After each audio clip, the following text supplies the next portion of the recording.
Imaginez un instant. Il existe, au centre de votre tête, un organe que 97% des gens n'utiliseront jamais. Pas parce qu'ils sont nés sans... Non. Chaque être humain le possède. Mais parce qu'il a été désactivé intentionnellement, il y a de cela 3000 ans, pour des raisons que vous êtes sur le point de découvrir. Hélène Blavatsky l'appelait le troisième œil, les Tibétains, le portail de la vision, les Égyptiens, l'œil d'Horus. Et la science moderne a fini par prouver son existence en 1958. La glande pinéale, un organe de la taille d'un petit pois, situé exactement entre vos sourcils, mais à 3 cm vers l'intérieur, au centre géométrique du cerveau. Et lorsqu'elle est activée, elle vous connecte à des fréquences que vos yeux physiques ne peuvent percevoir. Des dimensions que votre esprit rationnel ne peut comprendre. Des mémoires que votre personnalité a oubliées. Seules de rares âmes naissent avec cet organe partiellement actif. Et dans les prochaines minutes, vous allez découvrir pourquoi vous ressentez cette étrange pression entre vos sourcils. Pourquoi vous avez des visions. Pourquoi vous savez des choses sans jamais les avoir apprises. Et comment activer complètement ce qui sommeille en vous depuis des vies entières. Avez-vous déjà ressenti une pression au centre de votre front? Ce n'est pas une douleur. Ce n'est pas de la fatigue. C'est comme si quelque chose essayait de s'ouvrir, de pousser, de sortir. Et quand cela se produit, votre vision devient ange. Vous commencez à voir des lumières au coin de vos yeux. Des ombres qui ne devraient pas être là. Des formes qui bougent quand vous ne les regardez pas directement. Les médecins appellent cela une migraine. Les ophtalmologistes vous disent que vos yeux sont normaux. Les psychologues suggèrent que vous êtes stressé. Mais ce n'est rien de tout cela. C'est votre troisième œil qui tente de s'éveiller. Et l'humanité a été conditionnée à le supprimer.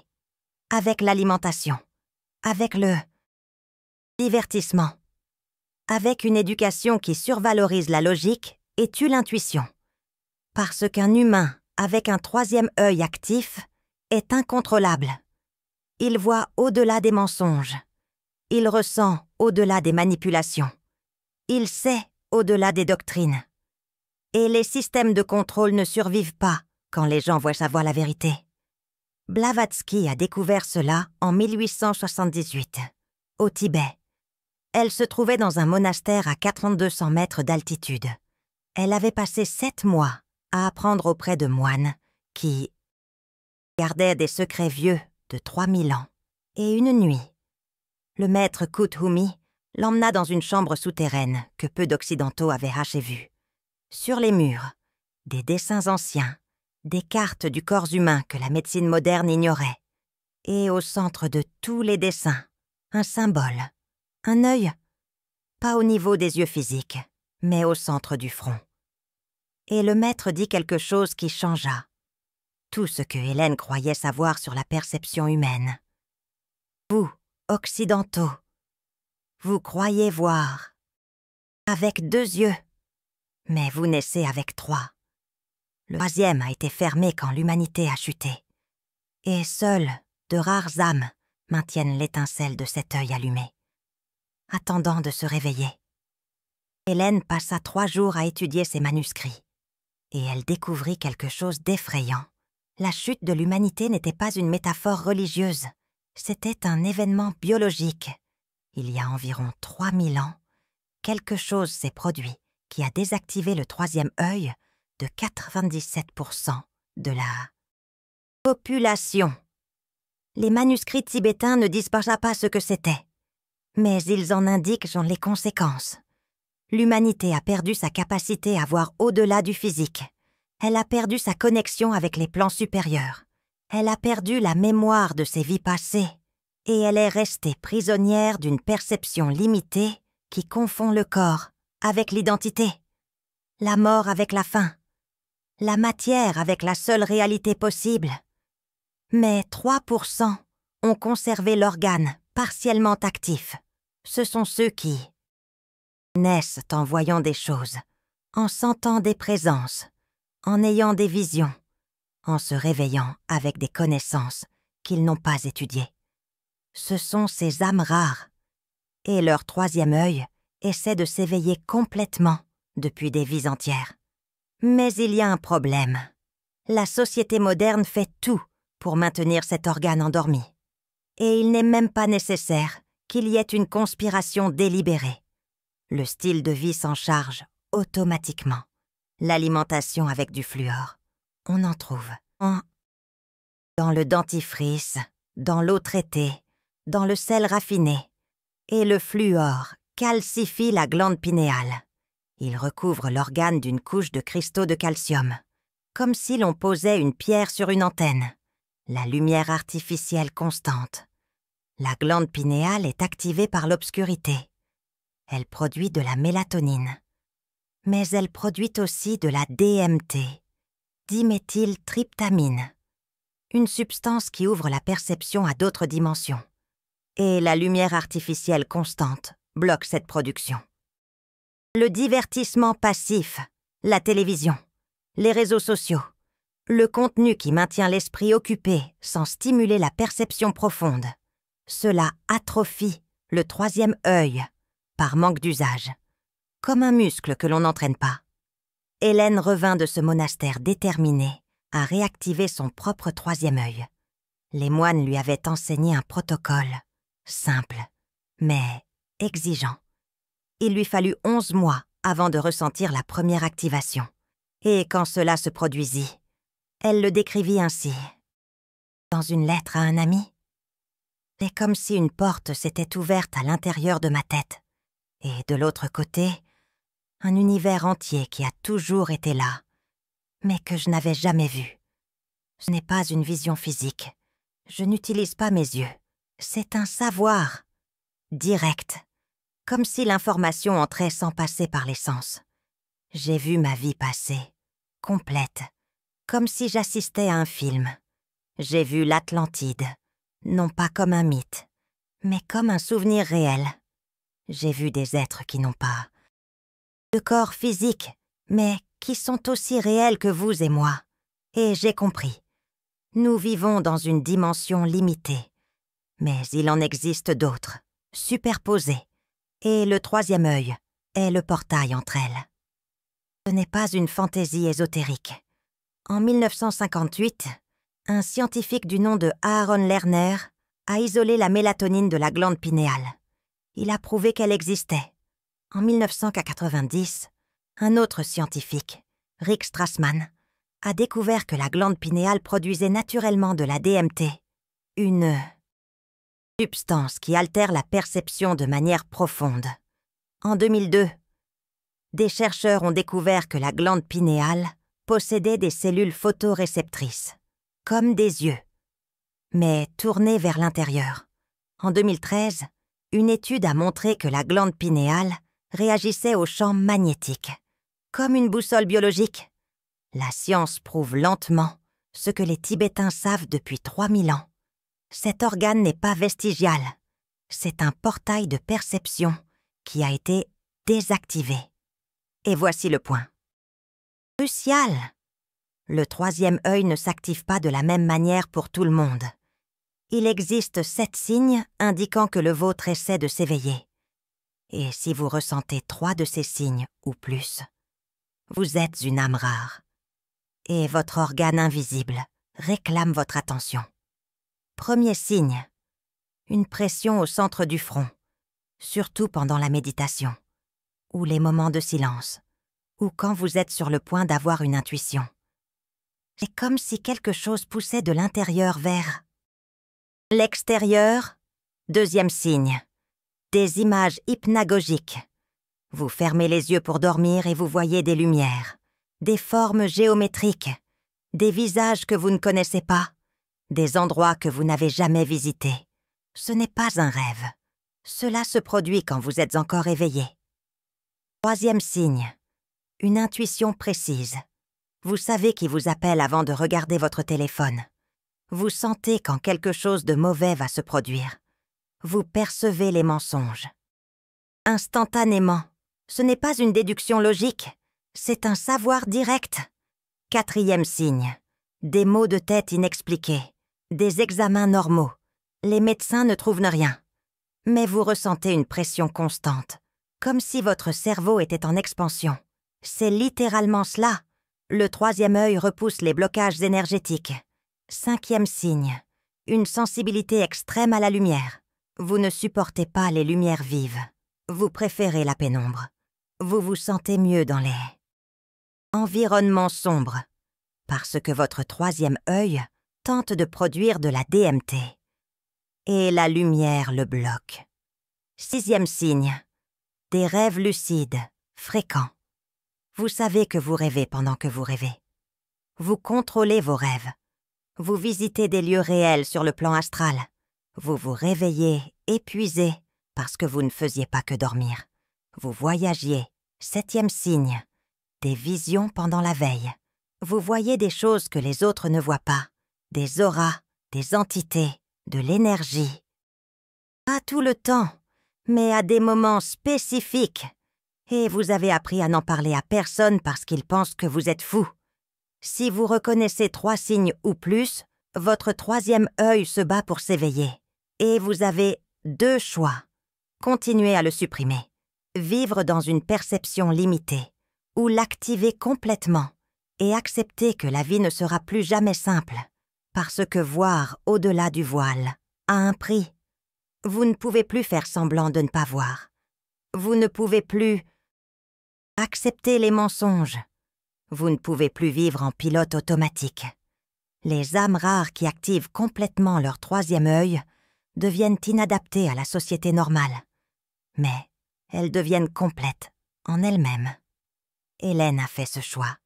Et les 13 dernières années de sa vie ont été les plus productives, mais aussi les plus solitaires. Parce qu'elle voyait trop, elle savait trop, et peu pouvait suivre. Je vais vous enseigner maintenant le protocole que les moines tibétains ont enseigné à Hélène. Mais avant, un avertissement. Si vous activez votre 3e œil, il n'y a pas de retour en arrière. Vous allez voir des choses que vous préféreriez ne pas voir. Vous allez savoir des choses que vous préféreriez ne pas savoir. Vous allez sentir le fardeau de percevoir la vérité que la majorité ignore. Alors, faites-le seulement si vous voulez vraiment vous éveiller. Si vous voulez la clarté au-dessus du confort, la vérité au-dessus de l'illusion, l'évolution au-dessus de la stagnation. Le protocole comporte 9 étapes et il faut de 3 à 11 mois pour une activation complète. Ce n'est pas rapide, mais c'est permanent. Étape 1. Éliminez complètement le fluor. Utilisez un dentifrice sans fluor.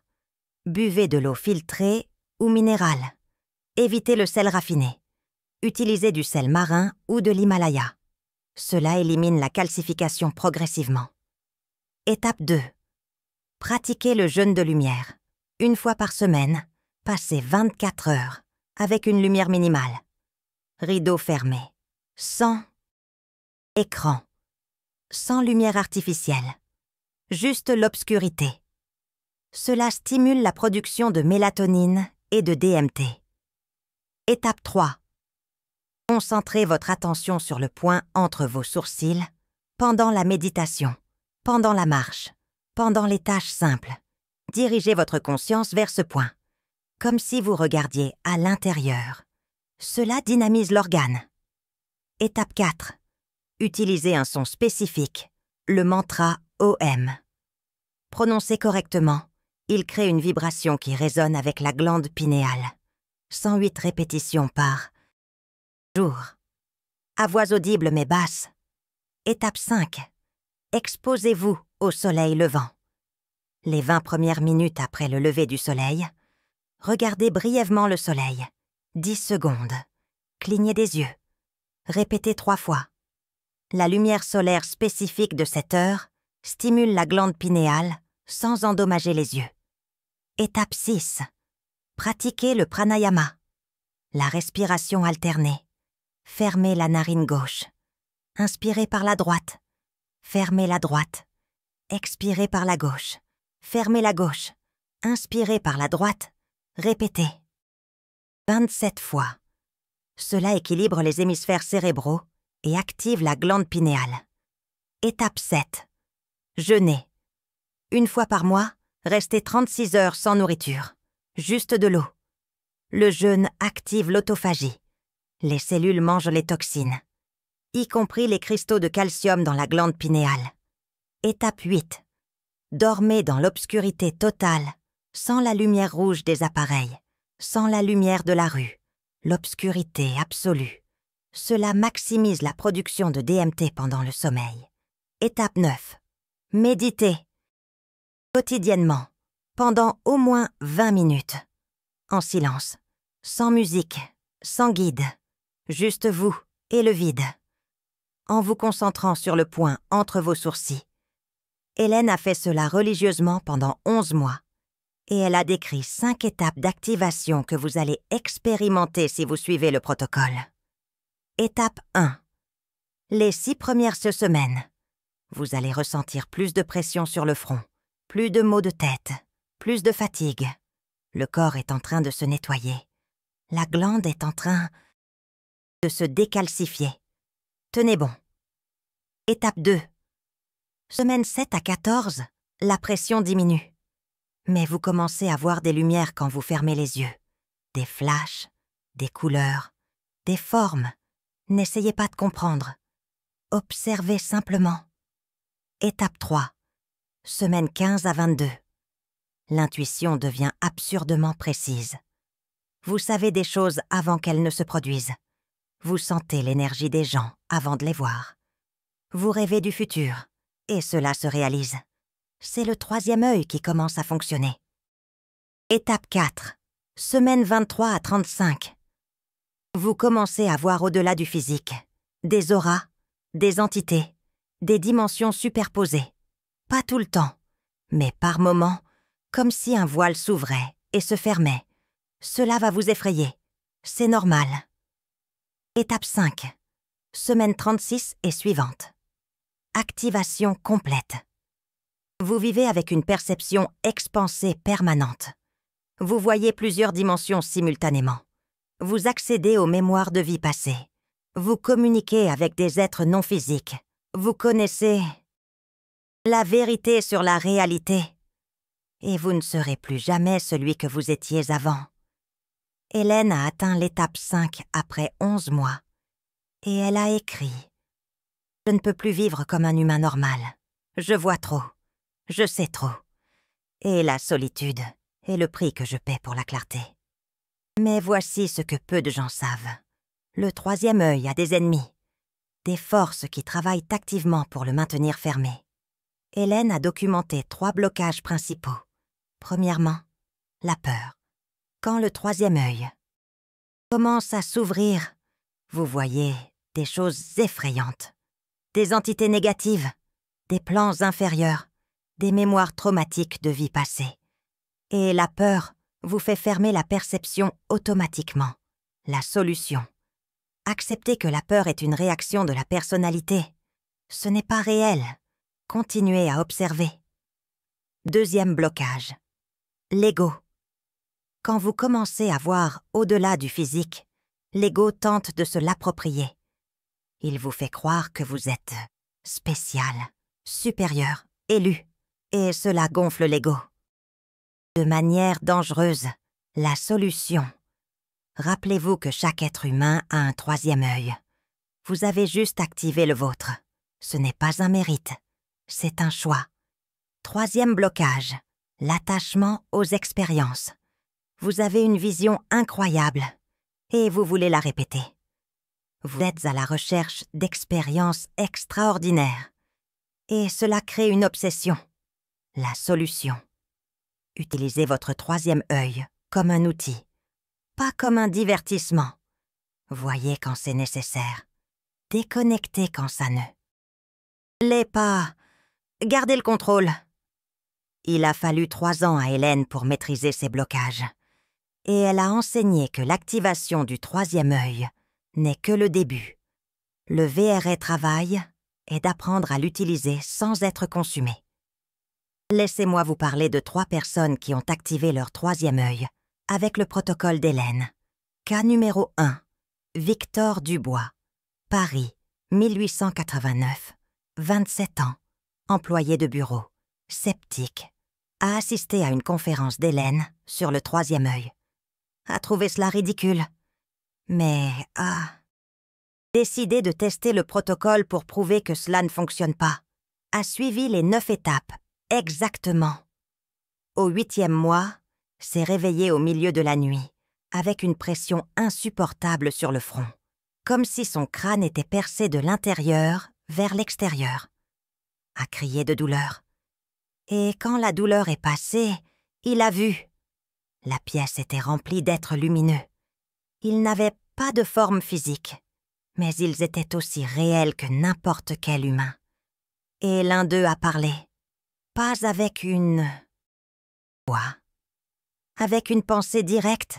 « Victor, tu t'es enfin réveillé. Bienvenue. » Victor a paniqué, a pensé qu'il était fou, a cherché Hélène le lendemain. Elle a tout écouté et a souri. « Vous n'êtes pas fou. Vous voyez juste au-delà du voile maintenant. Ces êtres ont toujours été là. Vous ne pouviez juste pas les voir. » Il a fallu 6 mois à Victor pour accepter, et 2 autres années pour apprendre à contrôler sa perception. Il a vécu 42 ans de plus. Il est décédé en 1931, et jusqu'à son dernier souffle, il voyait au-delà du monde physique. Il travaillait comme médium, a aidé des centaines de personnes, mais il a payé un prix. Il ne s'est jamais marié, n'a jamais eu d'amis proches, parce que personne ne comprenait ce qu'il voyait. La solitude de celui qui voit au-delà est profonde. Cas numéro 2. Marie Dubois, Paris, 1891, 34 ans, professeure, veuve, dépressive. Elle a lu un livre d'Hélène Blavatsky sur le 3e œil. Elle a décidé d'essayer, comme un dernier espoir. Elle a suivi le protocole pendant 10 mois. Et, à la semaine 42, elle a vécu une expérience qui a tout changé. Elle était en méditation, concentrée sur le point entre ses sourcils, et soudain, elle a eu l'impression d'être éjectée de son corps. Elle a flotté jusqu'au plafond, a regardé en bas, a vu son propre corps assis en position du lotus, et elle a compris. Je ne suis pas ce corps. Je suis une conscience qui habite temporairement ce corps. Cela a instantanément détruit sa dépression, parce qu'elle a réalisé que la mort n'existe pas. Seulement un changement de véhicule. Marie a vécu 38 ans de plus. Elle est décédée en 1929. Et durant ces 38 dernières années, elle n'a pas eu un seul jour de dépression, parce qu'elle savait que la vie est temporaire et que la souffrance est une illusion de la personnalité. Mais elle a payé un prix aussi. Elle s'est éloignée de sa famille, a perdu son emploi parce qu'elle est devenue trop bizarre. Elle a vécu seule les 20 dernières années, mais en paix. Une paix que personne ne pouvait lui enlever, parce qu'elle venait du savoir. Pas de la simple croyance. Cas numéro 3. Anand Kumar, Bombay, 1893, 19 ans, étudiant, d'une famille hindoue traditionnelle. Il a entendu parler d'Hélène grâce à un ami. Il lui a écrit une lettre pour lui demander le protocole. Hélène a répondu. Et Anand a pratiqué avec une discipline que seul un jeune hindou peut avoir. Il a activé son 3e œil en 7 mois. Un record. Et ce qu'il a vu était dévastateur. Il a vu que le système des castes était un mensonge. Il a vu que les rituels religieux étaient du théâtre. Il a vu que les brahmanes n'avaient sans pas de pouvoir réel, seulement un contrôle social. Et lorsqu'il a partagé cela, il a été expulsé de sa famille, à 19 ans, sans argent, sans soutien. Mais avec une clarté absolue, Anand est parti dans l'Himalaya, a vécu dans une caverne pendant 11 ans, en méditant, en élargissant sa perception. Et quand il est descendu en 1904, il était complètement transformé. Il a fondé une école ésotérique qui existe encore aujourd'hui, a enseigné à des milliers d'étudiants. Il est décédé en 1947, à 73 ans, et ses dernières paroles ont été « Le troisième œil a été le plus grand cadeau et la plus grande malédiction de ma vie. Il m'a montré la vérité, mais il m'a volé mes illusions. Et les humains ont besoin d'illusions pour vivre heureux. Seules les âmes rares supportent le poids de la vérité. 3 cas, 3 vies transformées, 3 prix payés. Parce que l'activation du troisième œil ne vous rend pas heureux. Elle vous rend conscient. Et la conscience fait mal. Vous voyez la pourriture. Vous voyez la manipulation. Vous voyez l'ignorance. Et vous ne pouvez plus prétendre que vous ne voyez pas. Êtes-vous prêt pour cela? Mais il y a plus. Hélène a documenté quelque chose dont personne d'autre ne parle. Il existe 12 signes physiques indiquant que le troisième œil est calcifié et a besoin d'une décalcification urgente. Si vous avez 5 de ces signes ou plus, votre organe invisible est presque mort. Et vous vivez avec une perception d'à peine 30%. Premier signe physique, insomnie chronique. Vous n'arrivez pas à dormir profondément. Vous vous réveillez plusieurs fois parce que votre glande pinéale calcifiée ne produit pas assez de mélatonine. Deuxièmement, dépression sans cause. Une glande pinéale calcifiée ne produit pas correctement de sérotonine. Troisièmement, vieillissement rapide. La glande pinéale régule les hormones. Lorsqu'elle est calcifiée, le corps vieillit plus vite. Quatrièmement, désorientation spatiale. Vous vous perdez facilement. Vous perdez le sens de l'orientation, parce que la glande pinéale est une boussole interne. Cinquièmement, mauvaise mémoire, surtout la mémoire des rêves. Sixièmement, manque de créativité. La glande pinéale, lorsqu'elle est active, est une source d'inspiration. Lorsqu'elle est morte, vous êtes en mode automatique. Septièmement, intolérance aux champs magnétiques. Vous vous sentez mal près des antennes relais. Le Wi-Fi vous fatigue. Huitièmement, cyclothymie. L'humeur change sans raison, parce que les hormones sont déréglées. Neuvièmement, perte de libido. La glande pinéale, lorsqu'elle est calcifiée, affecte la production d'hormones sexuelles. Dixièmement, apathie spirituelle. Vous ne ressentez rien en méditant. Vous ne vous connectez à rien de plus grand, parce que l'antenne est morte. Onzièmement, cauchemar constant. Une glande pinéale calcifiée produit du DMT de manière irrégulière, créant des expériences oniriques négatives. Douzièmement, sentiment constant d'être perdu.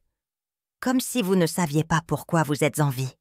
Parce que, sans le troisième œil actif, vous n'avez pas accès au but de votre âme.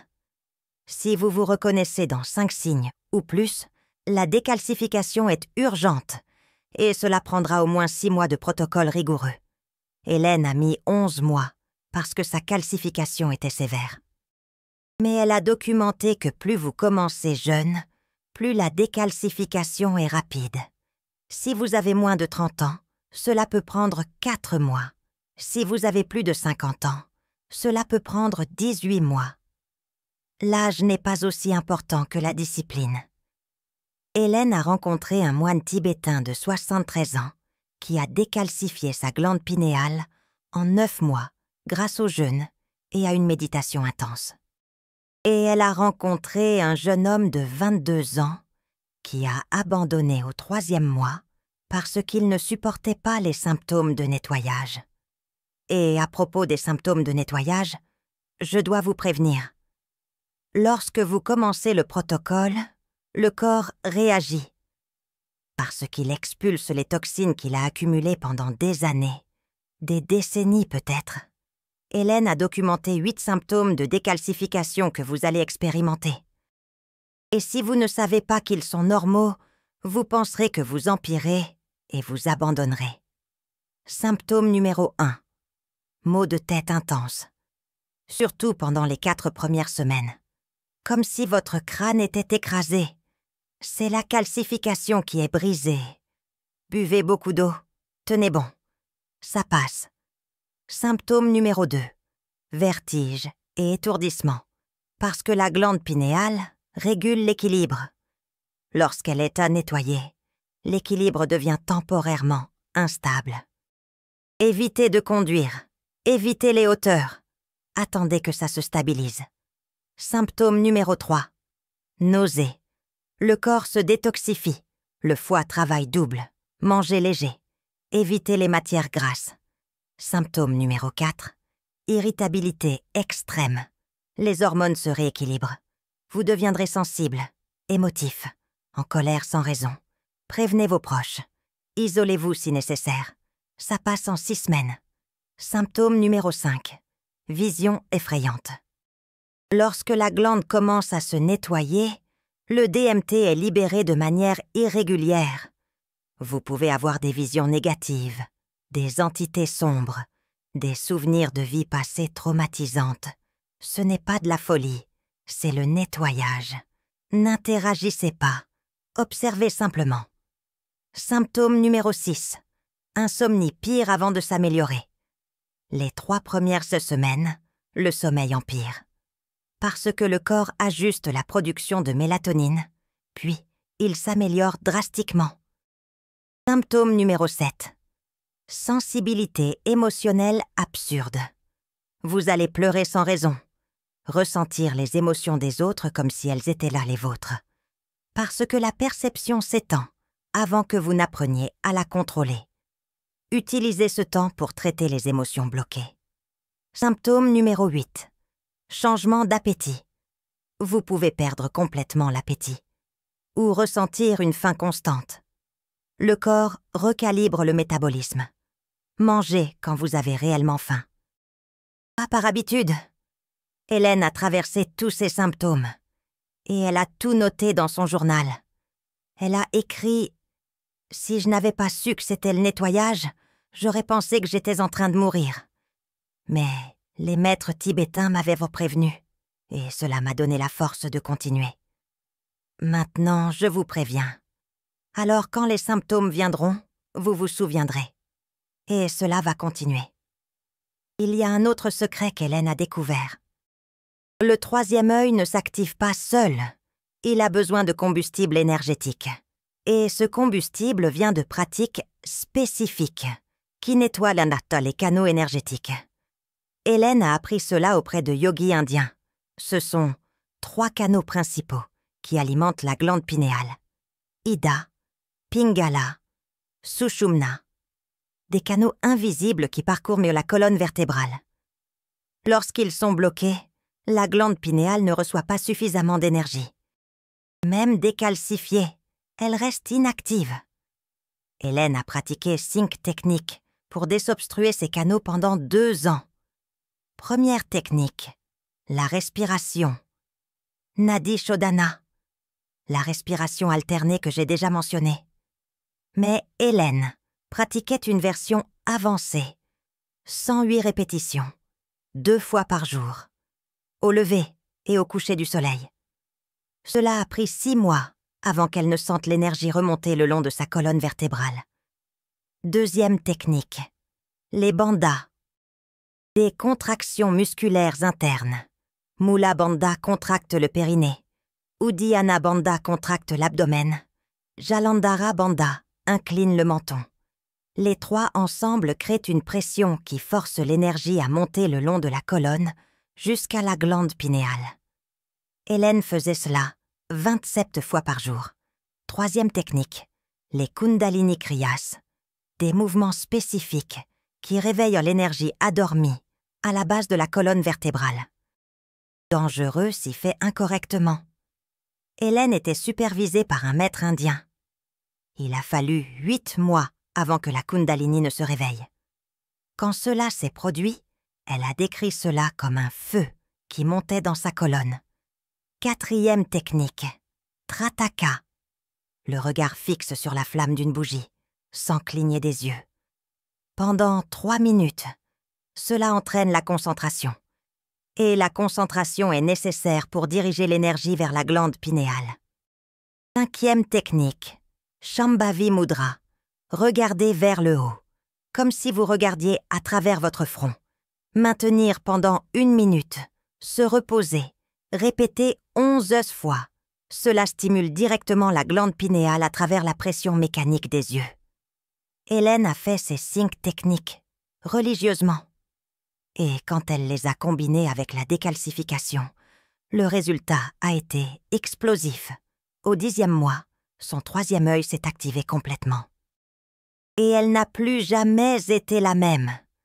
Mais elle a aussi mis en garde. Ne faites pas ces techniques avancées, sans orientation. Une Kundalini mal dirigée peut causer des dommages psychologiques permanents. Commencez avec le protocole en 9 étapes que j'ai enseigné. Quand vous sentirez que vous avez besoin de plus, cherchez un maître qualifié. N'apprenez pas la Kundalini par vidéo. N'apprenez PAS par livre, en présentiel, avec quelqu'un qui l'a déjà réveillé. Ou vous pouvez vous blesser de façon que la médecine ne comprend pas. Et maintenant, voici quelque chose que peu de chaînes ont le courage de partager. La connaissance que vous venez de recevoir n'est pas casuelle. Ce n'est pas du divertissement ésotérique. C'est la clé réelle d'une porte réelle. Elena Blavatsky a dédié 40 ans à documenter cela, à affronter la ridiculisation, la persécution, la solitude, pour que la vérité ne meure pas. Et apporter cette connaissance jusqu'à vous exige un accès à des manuscrits rares, la traduction de textes anciens, une connexion avec des lignées qui gardent des secrets. Ce n'est pas un travail rapide, c'est une mission. Et si vous avez senti votre âme vibrer avec cette révélation, YouTube a ce petit cœur doré juste en dessous, le super thanks. Quand une âme rare reconnaît une autre à travers ce geste, cela crée ce qu'Hélène appelait la chaîne dorée. Une chaîne de lumière entre des âmes anciennes. Ce n'est pas une question de valeur, c'est une question de reconnaissance. C'est une âme qui dit à une autre « Je vois qui vous êtes vraiment ». Chaque super thanks renforce cette chaîne. Et plus elle est forte, plus de vérités peuvent être révélées, sans peur. Maintenant, la transformation finale. Qu'allez-vous faire de cette connaissance? Vous avez 3 chemins. Premier chemin, ignorer. Retournez à votre vie ordinaire. Faire semblant de n'avoir rien entendu, c'est un choix valide.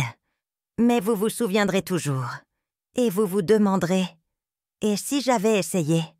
Deuxième chemin, tester le protocole, 1 fois. Faire les 9 étapes pendant 3 mois. Voir si quelque chose se passe, si rien ne change. Vous pouvez arrêter. Si quelque chose change, vous décidez si vous continuez. C'est le chemin prudent. 3e chemin, s'engager complètement. Décidez. Aujourd'hui que vous allez activer votre 3e œil, peu importe le temps que cela prendra. Acceptez la solitude qui viendra. Acceptez l'étrangeté qui sera. Acceptez le poids de voir la vérité. C'est le chemin des âmes rares qui en ont assez de vivre aveugles. Hélène a choisi le 3e chemin à 44 ans et elle ne l'a jamais regretté. Mais elle n'a jamais prétendu que c'était facile. Dans les dernières années de sa vie, elle a écrit « Si je pouvais revenir en arrière, je choisirais d'activer mon 3e œil à nouveau, même en connaissant la solitude, même en connaissant la douleur, même en connaissant le poids, parce que vivre dans la vérité vaut plus que mourir dans l'illusion. » Et vous? Quel chemin choisissez-vous? Si vous avez reconnu 3 signaux ou plus, si vous avez senti une pression sur votre front en écoutant, si vous avez eu des frissons, si des larmes sont venues sans raison. Votre 3e œil vous appelle, et vous le savez, au fond, vous l'avez toujours su, que ce n'est pas seulement ce corps, ce n'est pas seulement cette vie, ce n'est pas seulement cette réalité limitée, vous êtes plus, Vous l'avez toujours été. Et il est temps de voir, avec vos 3 yeux. Avez-vous déjà senti une pression entre les sourcils pendant la méditation ou des moments intenses? C'est votre organe invisible qui essaie de se réveiller. Racontez votre expérience dans les commentaires. D'autres âmes rares ont besoin de savoir qu'elles n'imaginent pas, qu'elles ne sont pas folles, qu'elles ne sont pas seules. Partagez et reconnaissez les autres âmes rares qui se réveillent autour de vous.